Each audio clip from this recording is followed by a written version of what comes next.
Hey everyone, it's the start of a new week, so it's time for a new set of weekly adventures. But it's also the start of a new month, so it's a new set of monthly challenges.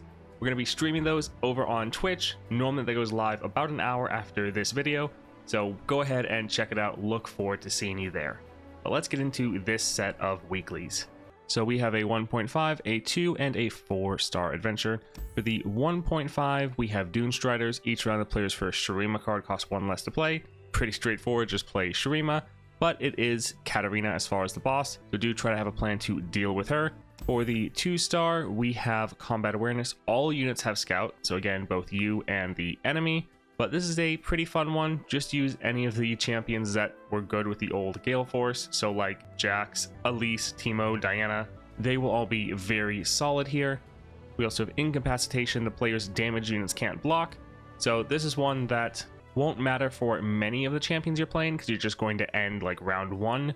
But if you're going with a champion that's not able to end that quickly, do be aware of this because you could have an issue with the enemy trying to attack twice in a round and not being able to block them. So if you aren't able to end very quickly, try to have a way to deal with the enemy unit. So going with someone like Garen, where you're going to really be able to benefit from attacking twice.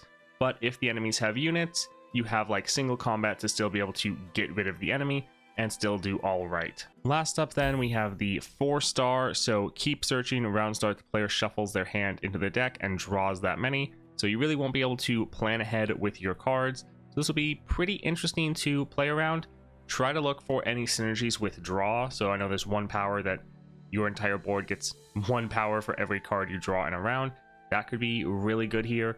And there's some new items, especially ones they just added the last patch, that increase your unit stats for how many cards you draw, or they reduce down their cost based on how many cards you draw. So if you see any of those upgrades in the shop, maybe try to grab them. They could be pretty solid here. We have Blade in the Darkness round end. If the player's Nexus took damage this round, the foe's strongest unit strikes it. So you want to be really careful to not take any damage to your Nexus if at all possible. That being said, sometimes they throw out like a Mystic Shot or something like that that you can't avoid.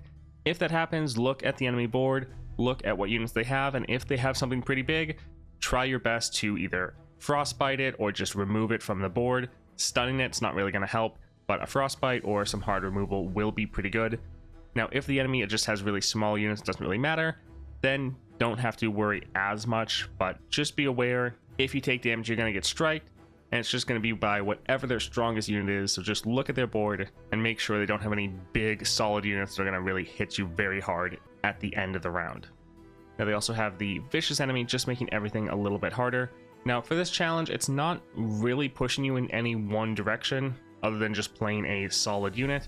So play whoever you want here as long as they are strong. So most people it's going to be like their LeBlancs, Aurelion Sols, or their Jinx. But really every champion should be fine here as long as you are pretty good with them and have them leveled up. So just play whoever you are the most comfortable with personally. Now overall, I think this is a pretty solid week. The 1.5, nice and simple, just play Shurima. The 2-star has one of the most fun abilities in the game, the Combat Awareness. At least I really enjoy it. And then the 4-star, nice that it doesn't seem like it's going to be too difficult. Not any of the really bad powers. And it's not really shoving you in any one direction. You can really play whoever you want. So this seems like a pretty solid week to me. But let me know what you guys think in the comments down below. I hope to see you all in an hour when we're streaming the monthly challenges.